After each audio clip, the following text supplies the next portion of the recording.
It's Rut and River. Yes. Correct. R-U-T. I rest my beard hair on it. And then you know you're there. Like a nice, gentle little pillow for my beard. Right. And then I'm all up in it. Oh. I'm like Kobe beef for sharks. Can I ask you, what made you guys call me up about, well, this? That's what tickles our fancy. Exactly. Okay. Thought the Rocky Mountains would be rockier. John Denver is not accurate. Man.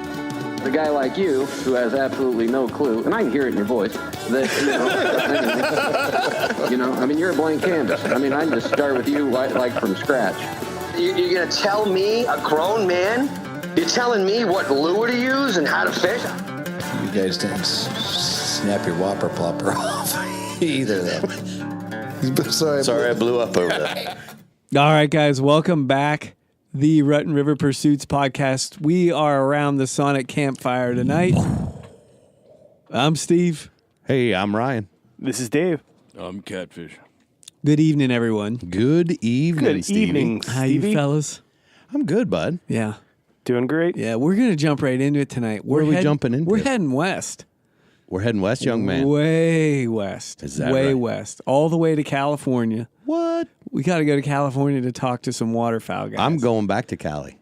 Are you? Cali. It's like LL said. Wow. Yeah. That's going back. You guys didn't even know that one. Way back. Apparently, I'm showing my age. Sorry. Yeah. We're going back to Cali. Uh-huh. And we're going to talk with Jim Leash. We found Jim on Instagram. Insane waterfowl hunter and photographer. Understatement. Oh, yeah. Oh, yeah. Check him out. JLEASH. Go to Instagram right now. Follow him. Check him out while you listen. Jim, how you doing? I'm doing well, guys. Hey, thanks for having me. Yeah. Absolutely. That's good. Yeah, thanks for coming. So tell us about a day in the life of Jim Leash, waterfowl photographer. You know, to tell you the truth, I mean, when the birds show up here, let's say we get the speckle bellies and the pintails first down here in the Sac Valley. Starts late September, early October. From then on, I'm just trying to get out as many days as I can, and typically it's hitting a lot of public lands. Yeah. In the Sac Valley, yeah, and like I say, just as many days, because we just wrapped up the hunting season, other than the junior hunt weekend, and then like some conservation hunts that we got coming up. So I kind of look at it as the birds don't completely leave here, but we don't get the fun thing in the spring, like up there in the north where. The birds leave and then they come back. Once they're gone out of here, it kind of ends. They stay out. So you're sort of in like you're in the middle of the flyway. Yeah, in the Pacific Flyway. We're a good solid wintering ground. Here in the Sacramento Valley, and I know we've heard a lot of stories about how the weather played out and everything this year. We had a lot of birds around. They're still around, but it's one of those things where they can go south when it's pretty cold here, which we didn't have this year, or they can turn around and start heading back north. So, but yeah, we're in a good wintering area. The state refuges and the national wildlife refuges they're still pretty loaded right now. And you said so that it's a great place to go. Sorry, you said you're doing most of your hunting on those public grounds? Yeah, both my photography and my hunting. I mean, I will have a core group of guys that I hunt with, and that's my son and his buddies, which I call my little buddies too. They're all like my boys. We'll have the opportunity to get out and do some stuff on private land and do some private hunts and that. But we've got a couple places where you can do pretty well when the weather and the wind is right.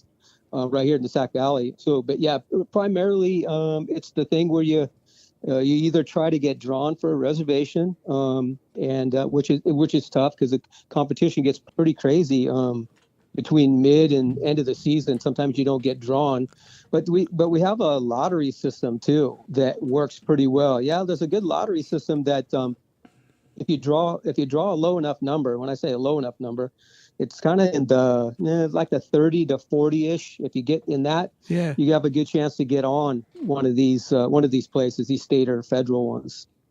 Jim, when I hear about hunting in California, it's a lot different than, say, hunting in Pennsylvania. How did you? We don't talk to a lot of hunters from California, I guess, is where I'm going with that. But how did you get your start? Like that's that intro to the outdoors is different. Much different than what ours would be, I would suspect. Okay, well, I'll tell you what. As far as I can kind of do this as both photography and hunting, but I didn't hunt as a kid. When I say a kid, I mean in my teens. I was I think I was 17 before I started hunting with my dad. And really, I was always fishing with my dad when I was young. I mean, I got stories from up in Oregon where I was catching steelhead. He'd hand me a pole with a steelhead on the other end, and I'd get that thing in, and I could pull it up to my chin, and the tail would drag on the on the ground. Yeah, they were so big. But what ended up happening there is I think my dad, he didn't introduce me to hunting. It was always fishing. I don't know if it was because this is back in let's say in the 60s. Now you got a good gauge on my age here. But anyway, I didn't hunt. It was kind of me telling my dad I wanted to try it as a teenager, and he had some guns, but he kind of gave it up when we came from Oregon. He gave it up, and so I got my start doing that, and that was about the time when I graduated high school. I got my first camera, and I knew I loved the outdoors, and so those kind of went hand in hand. And I mean, and if you really want me to elaborate on it, I went through that whole thing, and I still do. It's like, do I shoot a gun or do I take a picture? Because so that's kind of how that kind of started. And like I said, in my late teens. Yeah, we've talked to a few folks who are avid outdoorsmen that photography is their thing, or even videography. And we actually have asked that question. When you're going to go to the woods, are you taking your weapon of choice, whether it be gun or bow, or are you taking the camera? And man, it can be a struggle. Yeah, since you brought it up, Jim, what's your answer? Yeah, let's hear it.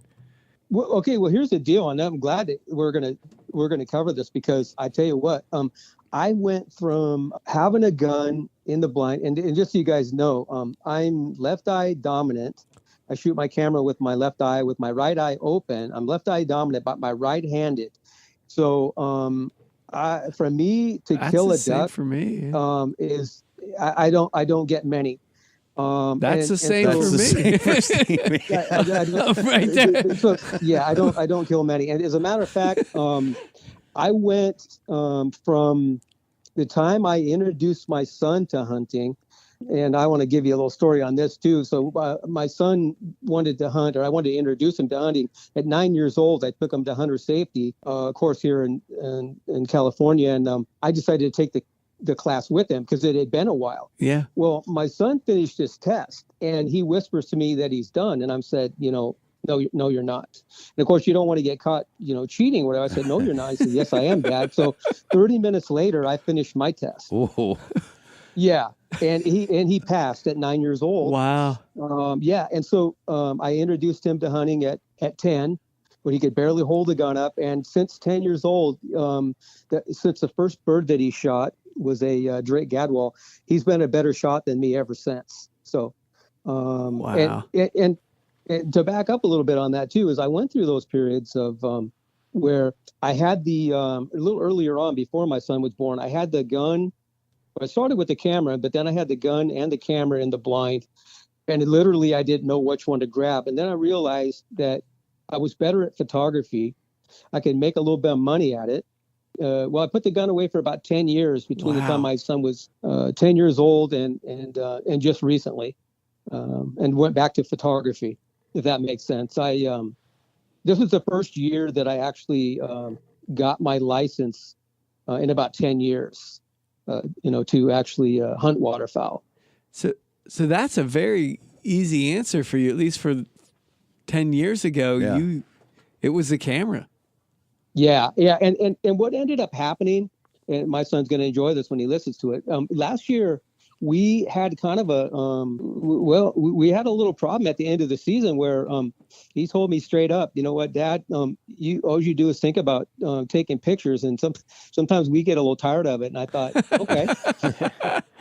I said, okay. So I said, we were eating lunch one day and I told him, I said, son, I'm going to get my license this year. And his chin kind of, his mouth dropped. Yeah. He ended up actually buying my license for me. And then of course, I paid for my shells and all that stuff. And let me tell you, just in the 10 years, holy crap. I mean, it goes up every year. That's expensive. Oh yeah. The price. Yeah. So if you go 10 years without buying one, you'll know the difference. Yeah. So basically, this year we hunted a couple times to just he and I, and then with his, with my core group, and that's Johnny, Josh, and then also Bubba and Tim, guys that we everybody's got a Bubba. We get out with. Yeah. Right? You get when you see photos, those are my those are my guys. But nice. So this year, I came to the realization, and I'm hoping they're going to cut me some slack, because they don't cut me a lot of slack. I still have to do my work. I don't push a cart anymore when we go to public lands, but I still help put out decoys and do things when I'm trying to take pictures. So I think next year I'm going to slide back into I may still get my license, but it's going to be more photography again. Really? Because I missed some pretty good opportunities. And I just had to tell myself, you know what, when I had to have this feeling that my son and I were good, and we are now. We both had to realize that we had to bend a little bit about, because this being together is more important than anything. Sure. I think we all know that's kind of how this tradition is. Absolutely. It's not just about getting out there and killing birds. It's more, this whole experience, and it's about people, the people that you're with. Anybody will tell you that. So. Oh yeah, you're not wrong there. Now I will offer up a suggestion though. It sounds like based off the names you're rattling off, you've got enough people in the group. I think just a suggestion. Yeah. Maybe we go round robin and we hand off that camera. Right. So you got enough guys in the group.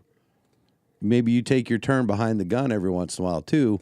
And if we offer up that round robin, maybe you've missed a couple opportunities for, a photo to be taken of you and your son while you guys are chasing the game. So there's some stuff there that you should look into that. I think you're there. You onto go. something. That's a possibility right there. Boom. I know I won't even charge you for that consulting fee. Yeah, we just did a guided. Now I was talking a little bit more about how we do mostly this public land stuff, but we went on a guided hunt. You see, I put up 3 or 4 photos of the goose hunt we were just on, and that was a bachelor party from my son, who's getting married in over Memorial Day weekend. Well, that's a heck of a bachelor what he wanted. party. He didn't want Nice. to go to a bar and do that kind of thing, and so we put together a goose hunt. Cool. Yeah, so that was a lot of fun, and I think I smacked a couple of them. I was on the far left side, and there was a guide, and then there was another guy. Johnny was next to me on my left, and I got a couple. I got a couple there out of that, but everybody seemed to have a good time. It was muddy, crazy muddy out there. Our guns. As a matter of fact, I mentioned, and I put a photo in there of my camera. I got a little careless and got my grip wet. Oh yeah, we're looking at that picture right now. Yeah. Oh yeah. I got that grip, and you know Whoopsie. what? I'm shooting without the battery inside it. But if you've ever shot with a grip, it's an extension of the camera that you can't do without. And so I'm waiting to send it in for repair because the camera is just not balanced at all without a grip. And so I'm kind of waiting for a little window and ship it off to Nikon and get it fixed and get it back. But right now I'm just running the grip without a battery inside it because I got the compartment wet. And like I said, that was just having a gun in my lap and my camera in the mud. Yeah.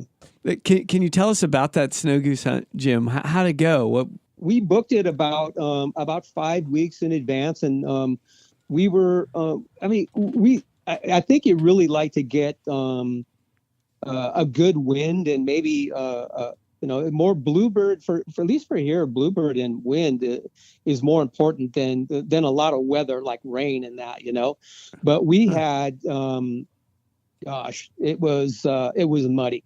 And we all got carted out there on one of those little track. I don't even know what you call those things, little track, you know what I'm talking about, the little quad things, not a quad, but a side by side. Well, yeah, we got out there and, we were in an area that's like a traffic, the guy was saying it's kind of a traffic area that geese had been in another field the day before.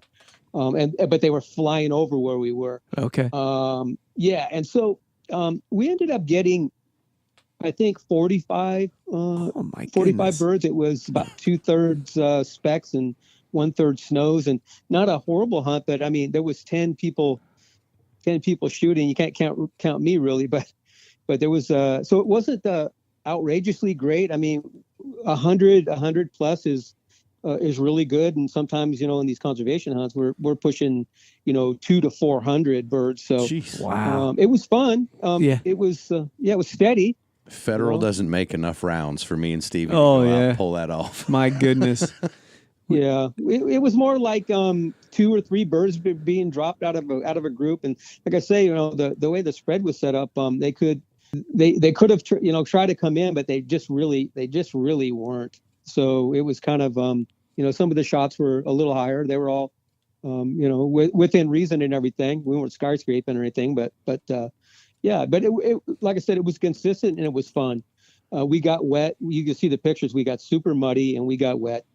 And we had a great time. We went and had some breakfast after. We broke down about noon. Went and had a little bit to eat. I guess it was more like lunch by then. But some people say that the more miserable a hunt, the more fun it will be later. At breakfast. Yeah. No, you look back at that hunt and you remember how miserable it was, but it puts a smile on your face. Absolutely. Yeah, for the reason that we did it more than anything. Mm-hmm. Because it had been planned for a while. We thought about trying to get out of state. Actually, that's what came up initially by my son. He said, let's get out of state, and then we started. Of course, we got my guys, and I'll go ahead and plug them now. My buddy Brooke with Higdon Outdoors, Brooke Richard. I talked to him, and it was like with any kind of outfitter, it was one of those things where if you got a big group and you try to do something in advance, you got all that airfare and then there's no guarantees. So we kind of just toned it down a little bit and picked an outfitter here. But yeah, it was fun. I can't imagine. Like this is my first year hunting waterfowl, and even just hearing about hauling 45 birds out of there. Sounds crazy. And then when you say a lot of them 4 to 5 birds? Yeah, 4 to 5. Man, that's a haul. But 45, 45. And then a lot of them are 1 to 200. That's like the pickup truck load. Yeah, and actually, as you say, a couple hundred birds, and you just mentioned then, Jim, about dropping 1 or 2 per volley. That's a couple hundred volleys of birds coming through there. I mean, that's Yeah, we probably averaged about 3 to 5, so it's a little higher. Yeah, so let's just say 2 to 4. But yeah, exactly. And they were, I mentioned, like when you get in those higher numbers, the conservation hunts, after the birds sit for a little while and they kind of feed out in these fields and they haven't been shot at for a while, that has something to do with why those conservation numbers go up, into the hundreds. Because the birds, they start to calm down a little bit. They haven't been shot at for for a couple of weeks. Yeah. So looking at your photos, you're up close and personal. Is some of that from your lens, or are you just right on the X and you're as camouflaged and hidden that you can be right there while they swim by or fly by or? Well, kind of both. When you mention that's kind of in both scenarios. I mean, some of this stuff, I have medium range quality equipment because, like I say, I get asked this all the time, and I think that when somebody sees that I get a pretty good shot, that I must have the $15,000 lens, which I don't. So I use a 300 with and my camera body is a crop factor, so I get a little bit more reach. I get like a 1.5 magnification. But some of the shots you see, I'm in protected areas where they're not hunted, or I'm on a refuge where they are hunted, but not in the particular area that I'm at. So sometimes I'm fairly close and I'm on my belly. Sometimes, and Wow. there's places where the public can go. Other times I'm in my truck, driving a loop somewhere on a refuge and popping them up out of the tules, and I never know what to expect. I do come across times where I'm way out of range for the gear that I have, and I go ahead and shoot them, take photos anyway. So it's kind of a mix. I mean, and I do hide in tules. That a lot of my courtship flight ones that you see, that's me trying to hide in tules and get them to come close, and what's a getting tule, into Jim? a place where the flight patterns are happening, helps. Jim, what's a tule? I'm not sure. People on the the tule East Coast is are at the familiar cover with out it. there. They have cattails. You know what a cattail looks like, right? Yeah. So it's in those, but they're the reeds. Okay. They're the things you see that grow in the in the marshes. I was just envisioning tulips. Yeah. But I didn't want to say it. Yeah, the Hiding cover. in the tulips. So, and I will paint my face. Birds are so smart. I mean, one of the places I was just out last week.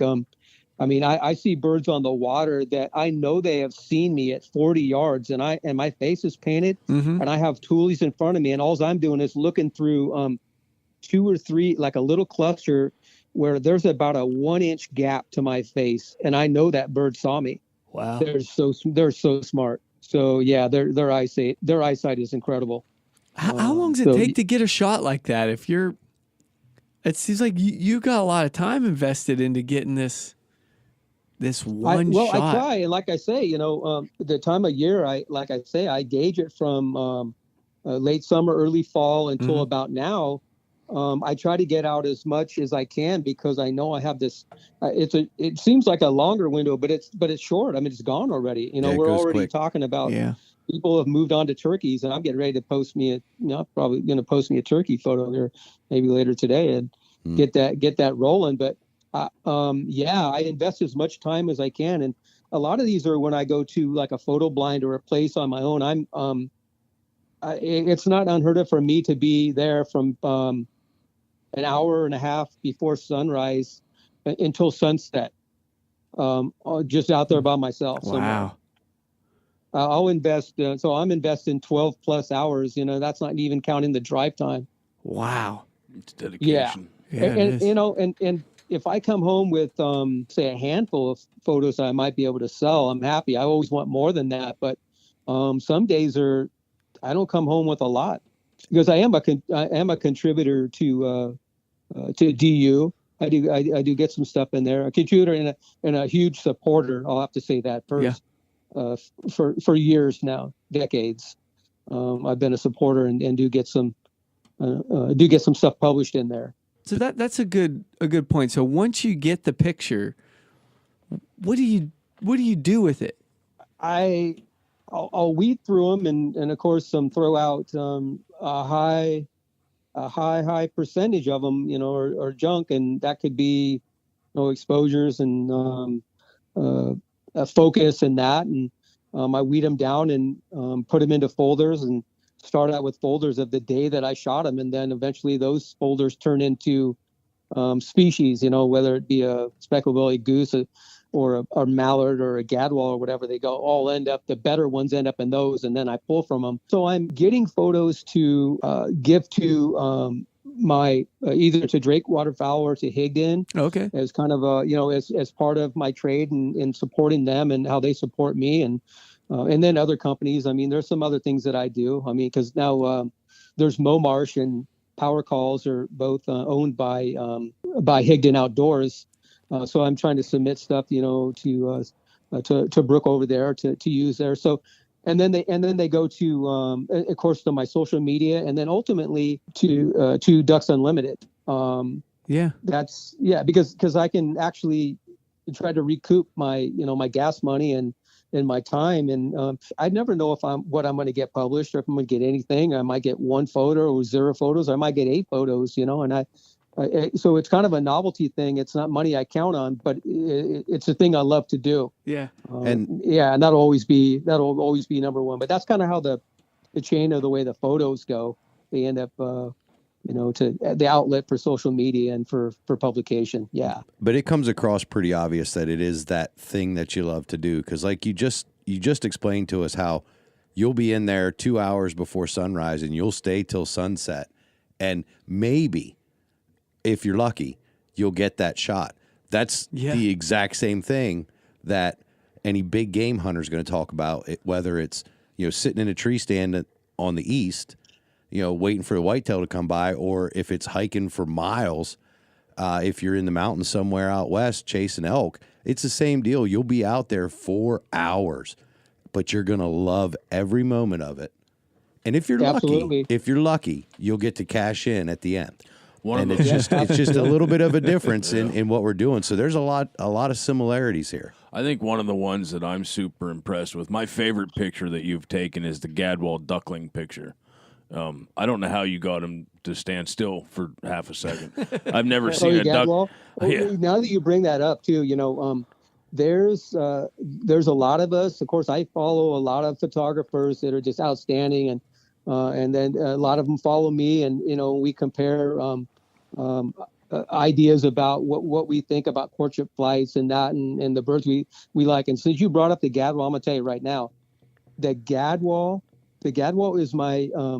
is my favorite bird to photograph in flight, and I think it's because of their personality. They, unlike a pintail, are very graceful. They seem to fly short distances most of the time with their courtship flights, which, hear me, when I talk to myself, I'll say, come on, get over here. And then I go, oh crap, you decided to land like 80 yards from me, so I get a little frustrated. But the Gadwall, one situation comes to mind, a couple times ago when I was out, not this last time, but the Gadwall weren't really flying. They weren't doing courtship flights. And then a group got up, and literally they buzzed me 5 times. And I'm going to say they were in the air for a full 5 minutes. And wow. And that's all I got. And, they, like I say, they're not, I don't call them graceful. They're erratic, and I almost get the feeling that when they buzz me, they know they're doing it. Almost they see me, because I do get seen the way I hide. Usually have cover in front of me. I don't ever have anything over the top of me because I have a hard time shooting up if I do. And I have usually a little bit of cover behind me. The birds see me. When they buzz me, they see me, but the Gadwall keep buzzing me even after they see me. Curiosity. Yeah, they are just absolutely crazy in the air, the stuff that they do. I love them. Do you get a chance, or would you want to rather come out east here to, say, the Chesapeake Bay area and do some sea duck, different species of photography? You know what? I would love to. And anybody's listening, that's a good time for me to plug this. Anybody wants me to, do an assignment or anything and come out, I would love to get out of California. Some of it's is time wise, and a little bit, obviously a financial strain in that. Yeah. So you got to have something planned out, to be able to recoup any place that you go. But I'd love to get out of California and get out there, and hit some other places, throughout the country. I was just thinking back to whether it was a year ago or 2 years ago. I just I did a shoot as part of the Higdon Outdoors TV show. They took me up to North Dakota, landed in Fargo, and then from there I drove a couple hours, and I got to do that, and that was a great experience. That was 2 falls ago, 2017 in the fall. Ooh. That was pretty amazing. There's a few photos in there, but I was working for them, so most of them are copyrighted and used by them. But that was a good experience. And to answer your question, love to go meet some of these guys that I talk to on social media all the time from all over the country. Yeah, we have a few friends that are sea duck captains on the East Coast. Oh yeah. We could definitely Pit Boss. Pit Boss is one of them. Captain Mark Yep. Spagnola, both. Yep. Pit Boss is definitely one of them. I'd love to meet that guy. Well, he's part of Drake. Correct. Yep. He does some stuff for the Drake. Yeah. But they're not far from us. Definitely need to get my butt out of California and go and do some things for sure. Jim, do you ever feel like sad whenever you have to let one of those pictures go? Like when it becomes copyrighted, like that to me would feel like something I work so hard to get, and I know it's you got financial obligations to meet, but when you let that go and it's no longer yours. Well, you know what? I'll stop you right there, though, just so you know. That's not how it works. No. Actually, no. I own the copyrights to every one of my photos. And I tell you what, I would be willing to give what we call in the business. I would be happy to give exclusive rights to somebody on some of my photos because that can pay thousands of dollars. Right. Basically, unless you turn, once you, this is like anything. If you're a writer or you're a songwriter or somebody who actually, writes literature, writes books and fiction, nonfiction. Ryan once was you published click in that Bats shutter, Magazine. you own that. You own that image. Okay. I didn't know that. Yeah. So by me submitting to DU, they're basically buying one-time rights. Okay. One-time publication rights, and you can sell that same photo then to Drake and then to Higgins and stuff like that. It just keeps going down the road, right? Yeah. Okay. But I will say though. Okay. So to back up a little bit, and part of what you're saying is spot on. Is that when I did go shoot for Higdon, the TV show up in North Dakota.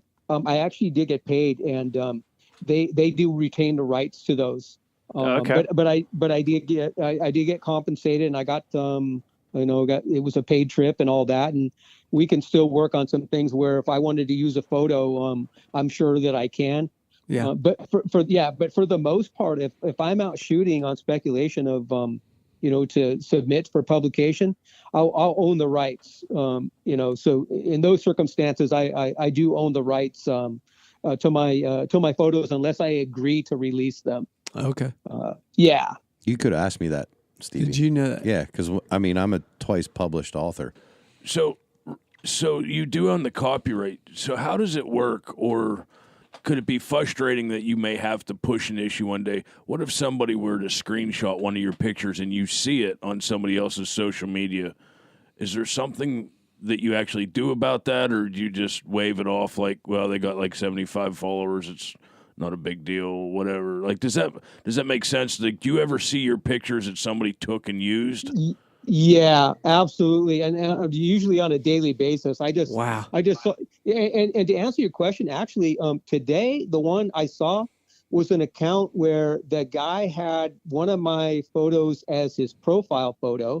Right, that's what I'm saying. Right. And he had a couple other ones, and I thought he had a really small account, and I don't know what it was, but today I just looked the other way. Right. I didn't say anything or do anything on that one, but the ones that really get me are the ones that follow me.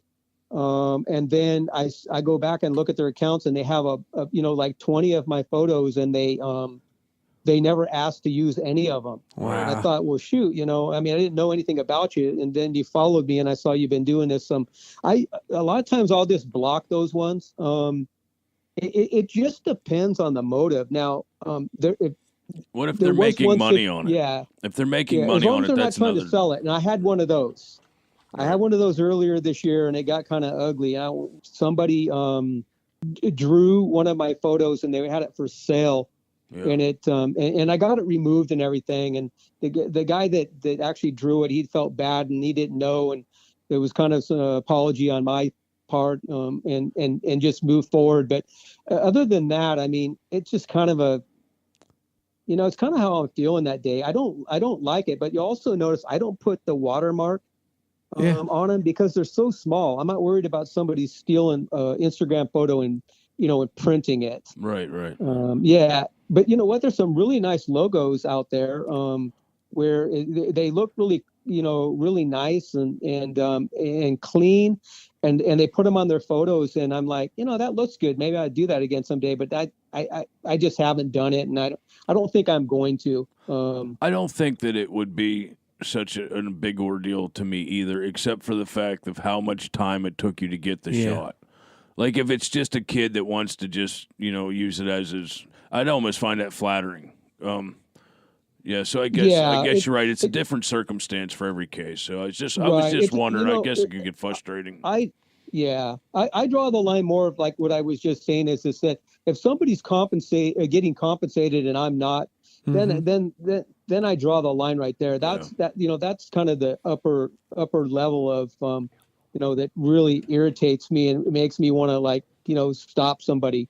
And then it kind of made, like I say, on a day-to-day thing, it's just like if I see somebody that's constantly using them and not giving me credit, I'll block them or say something to them. It kind of goes by how I'm feeling. But like I say, there's that one level of if I'm not getting paid, I don't really want somebody else to get paid. I don't think there's nothing wrong with that. I'll stick to that. Right now, I was just wondering. I didn't know how copyright actually worked as far as how frustrations can go when you get to that level. That's all.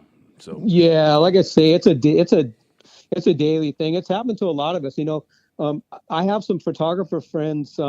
Obviously, a bunch of them that we kind of spot each other. And we'll send each other a DM and say, hey, that looks like your photo. Is that yours? And then they'll write me back, and I go, I just went on there, and they got like 40 more of mine on there. Wow. I'm like, okay, well, good. There's your heads up. I'm glad I know where I can go get all my beautiful duck pictures now. Nice.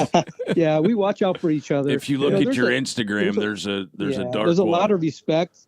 There's competition and stuff, but I look at it the respect for what we're doing in this field for each other, and and helping each other, inspiring and helping each other along. Right. It's all good. If you open your Instagram, there's like 70 of your photos that were just recently liked by a guy named Darkwater, and I'm sure I snapshotted every one of them. Yeah, watch out for that account. Yeah. Yeah, I just went through, man. Your account's absolutely gorgeous. Like I said, the Gadwall, the baby Gadwall. Appreciate that. The baby Gadwall's ridiculous. Yeah. And I don't see, I hear Gadwalls on my lake. I very rarely see them. We have him around here? We do. There are a couple of ducks in his account that just make me drool because we don't have them. There's speckle bellies. Yes. What was the other one I liked? Well, pintails we don't have much of. No, and I don't know how he gets a pintail. Oh, the cinnamon teal. The cinnamon teal. Yeah. But the pintail in flight, getting a picture of it, I don't know what speed camera you're shooting at that because they're awful fast. And to catch one of them in focus has to be tough. Yeah, a lot of the courtship flights, it kind of can be a mix. And I'll say the majority of the ones that have a nice, I just posted one that had a nice little group, a few photos ago. I don't know how many back, but it was a nice little group, and that was out. I was hiding in some tulies. I had a nice, a nice background. Those ones I was hiding from, and they were buzzing me. It was a little bit windy. Sometimes, if you get the wind, it'll hold them up, and that'll definitely help you. I'm shooting like between like a 1/1250 to 2,000th of a second, or maybe. I was gonna say, my camera must suck because every time Stevie blinks, the whole picture's blurry. You can get the.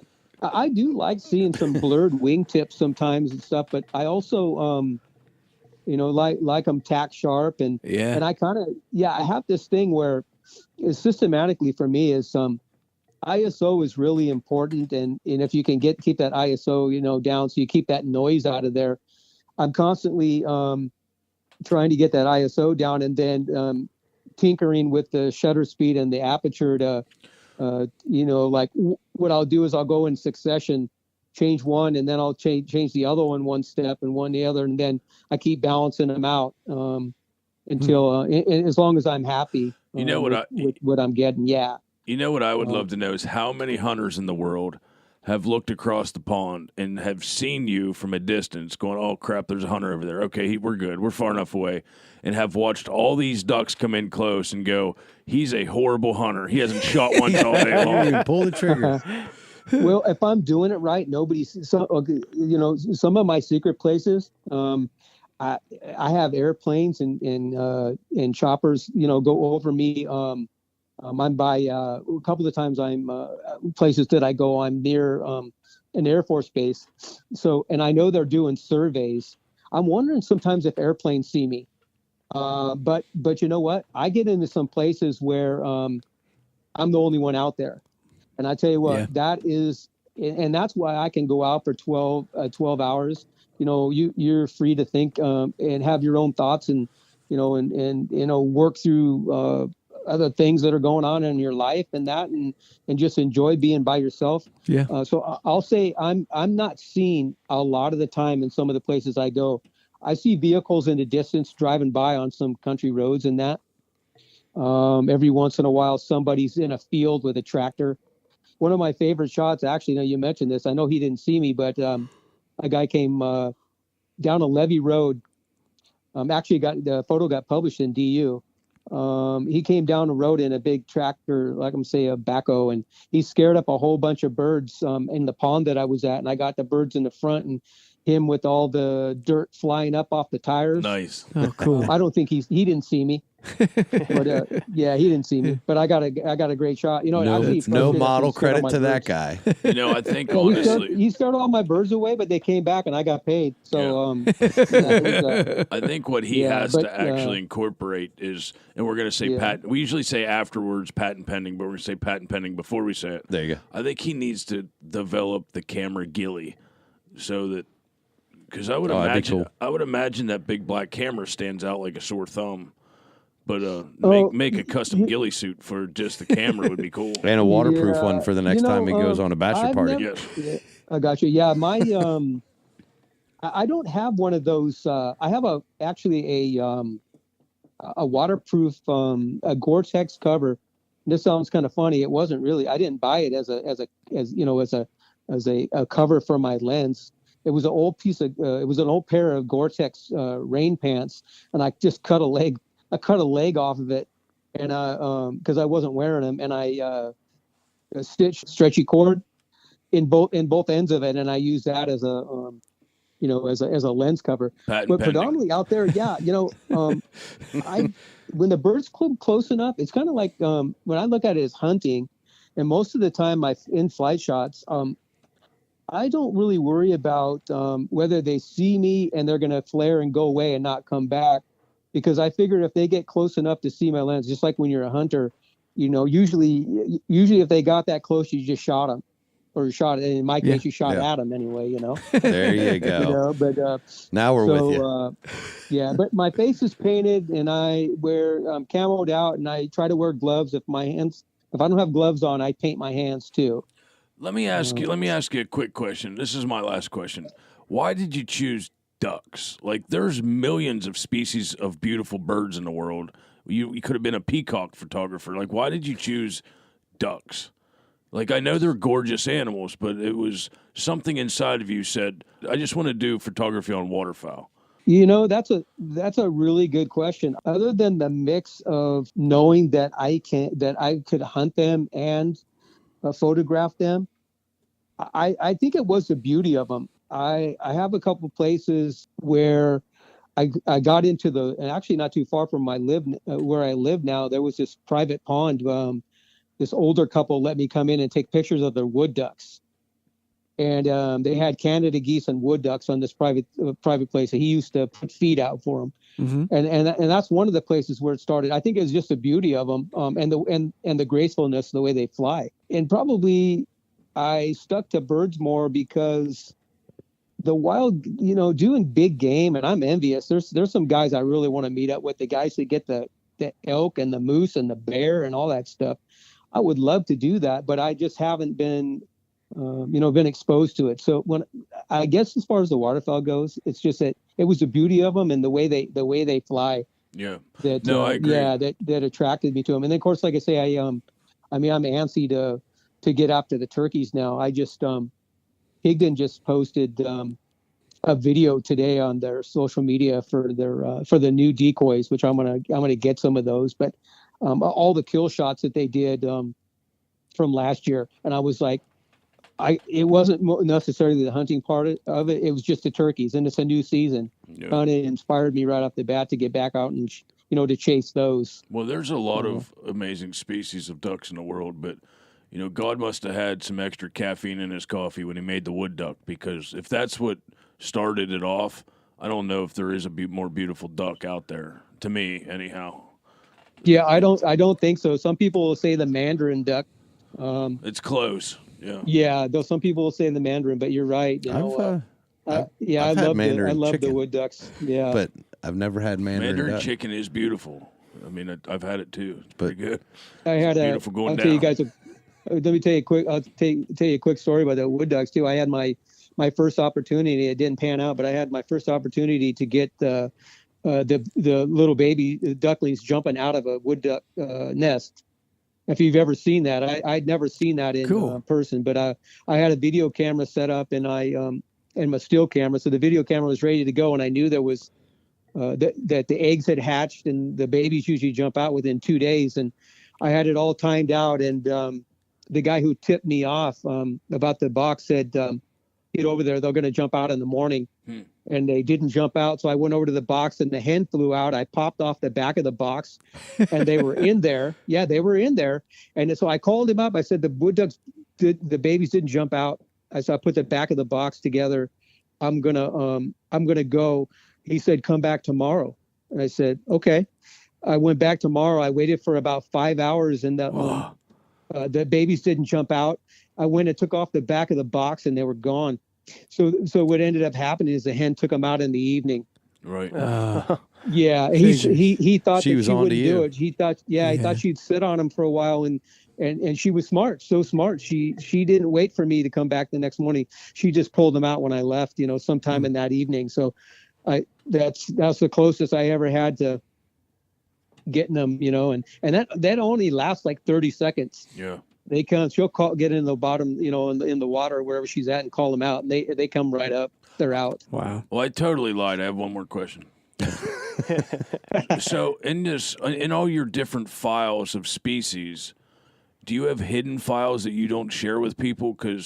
Or do you just not waste the opportunity to move the camera? So when you see a frog or a snake or a turtle, a groundhog, whatever the case may be, dragonfly, are you shooting photos of those too, or are you just specifically enjoying nature around you, taking that all in and waiting for the duck shots?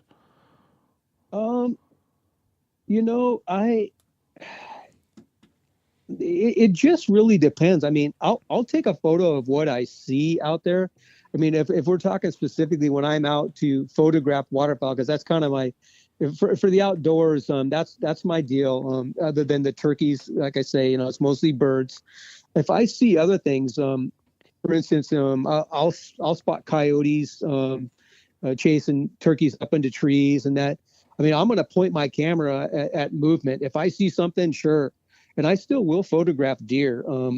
Just the deer that I have here, where I go, they're not going to compare to these guys that have these.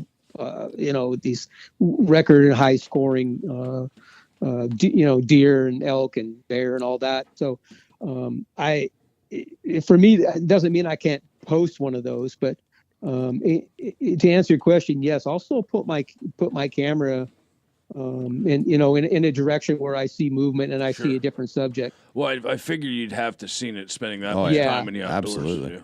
Yeah, and so you just made me think of it. And I'll probably post this photo pretty soon. But to kind of elaborate on what you were just saying, this is a good story that happened to me a couple of weeks ago. I was being lazy and not paying attention, and I saw something triggered in my brain how these guys post this thing called Macro Monday. Have you seen any of that? No.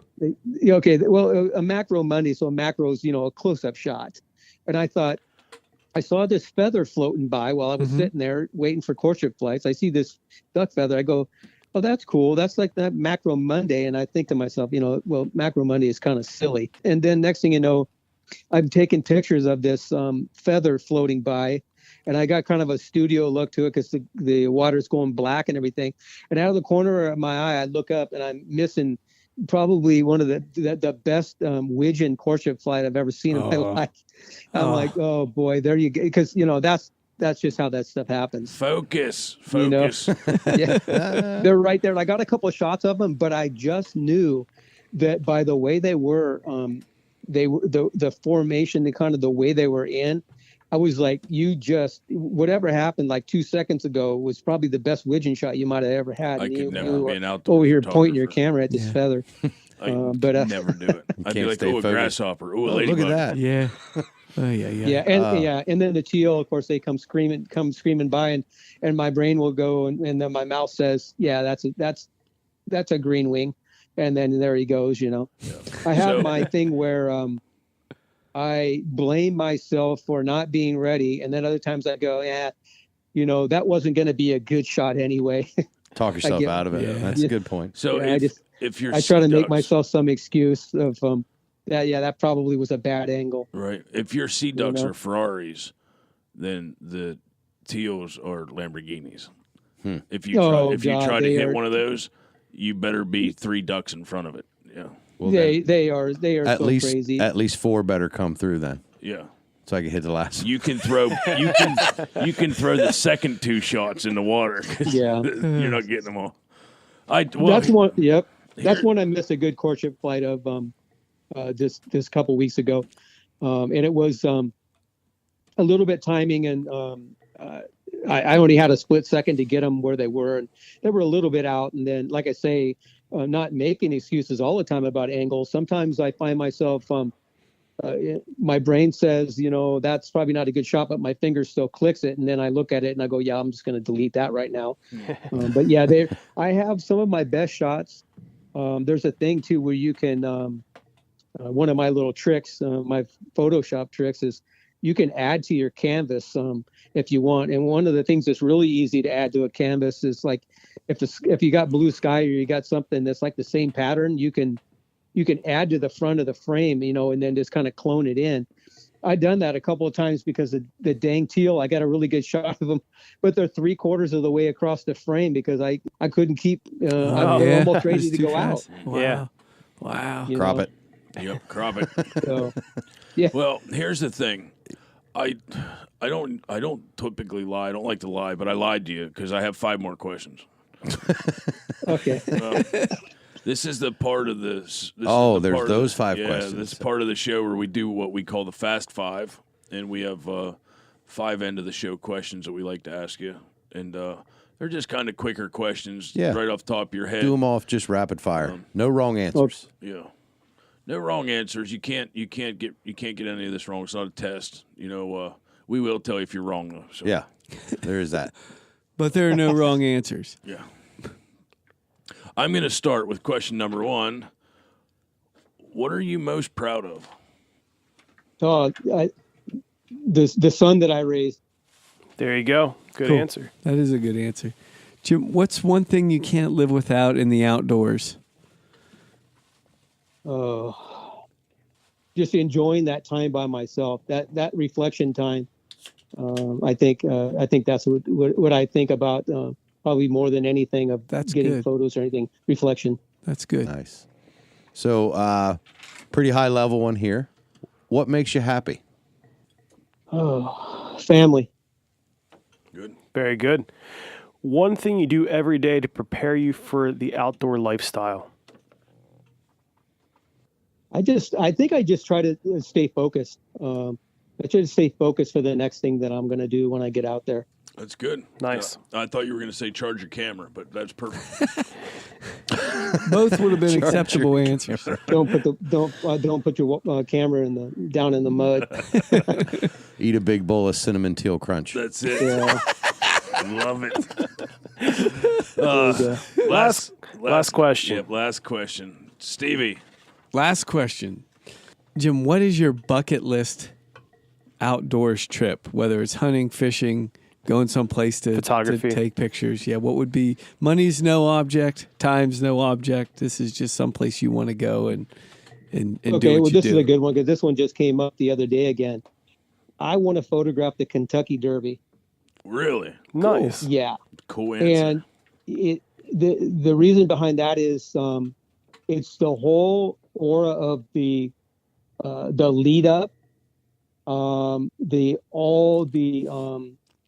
what goes on in the grandstands, the hats and the exposure and the drinks and the celebration and all that, and then the fast, just this super fast race.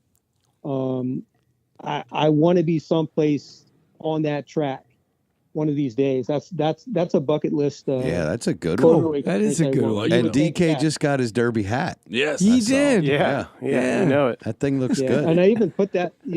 I could say go to because as far as going someplace, I'd really love to go to Alaska or Africa or some of that. But for some reason, that's a photography thing because it isn't just. And we didn't really touch on this, but my business, I shoot a lot of sports. That's what pays some of my bills. Is I'm a sports photographer and portrait photographer, and so this is the waterfowl is more of a passion than anything. That's cool. Yeah, because I could have also said go down in a cage with a great white.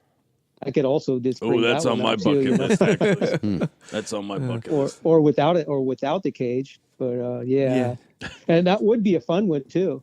That would definitely be a fun one too. Well, Jim, if someone wanted to contact you to maybe take a picture of the Kentucky Derby or bring you out east, bring you out east, or just just general photography questions, what's the best way for them to get a hold of you?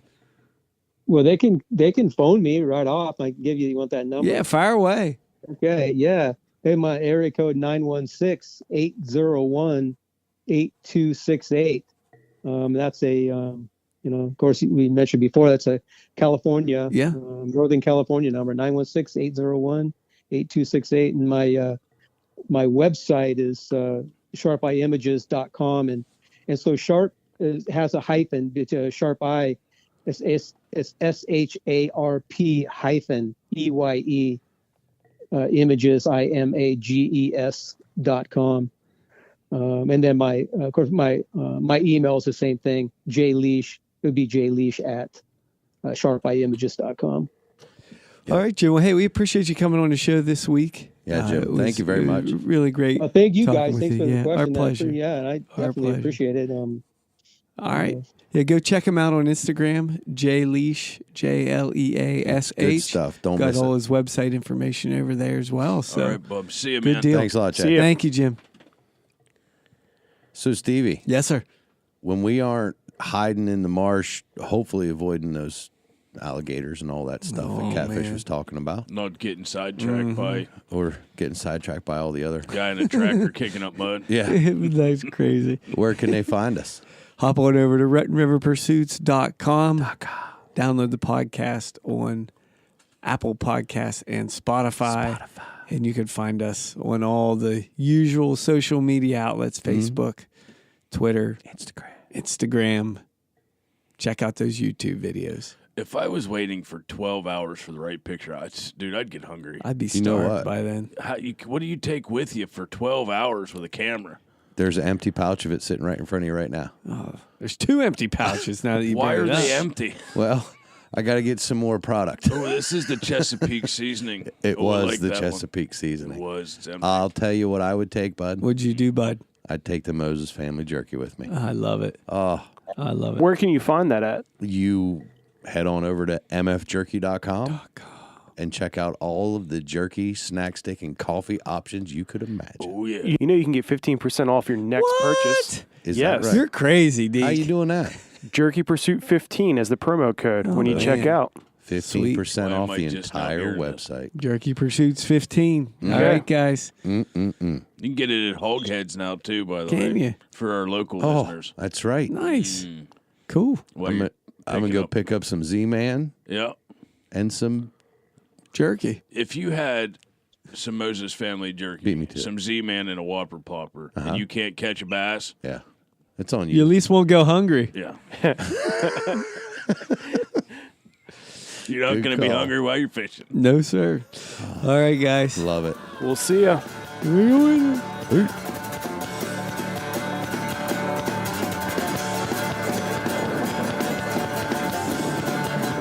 For me to That's kill the a same duck for me. is I don't get many. That's the same so- for me. I don't- Right there. So, yeah, I don't kill many. And as a matter of fact,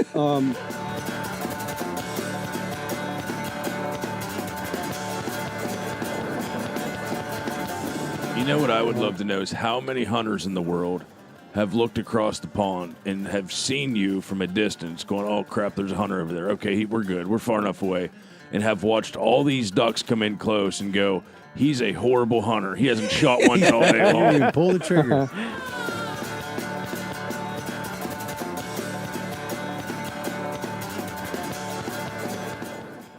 yeah, I don't think so. Some people will say the mandarin duck. It's close. Yeah. Yeah, though some people will say the mandarin, but you're right. You know, yeah, I've I had love mandarin the chicken. wood ducks. Yeah, But I've never had Mandarin duck. chicken is beautiful. I mean, I've had it too. It's But- pretty good. I had a. beautiful going I'll tell you down. guys a.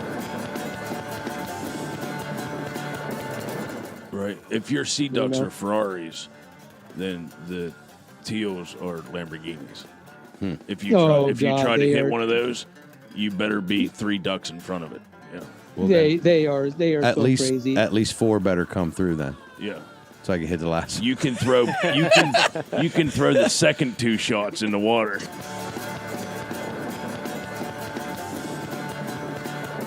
I thought you were going to say charge your camera, but that's perfect. Both would have been acceptable answers. Don't put your camera down in the mud. Eat a big bowl of cinnamon teal crunch. That's it. Yeah. Love it. There you go.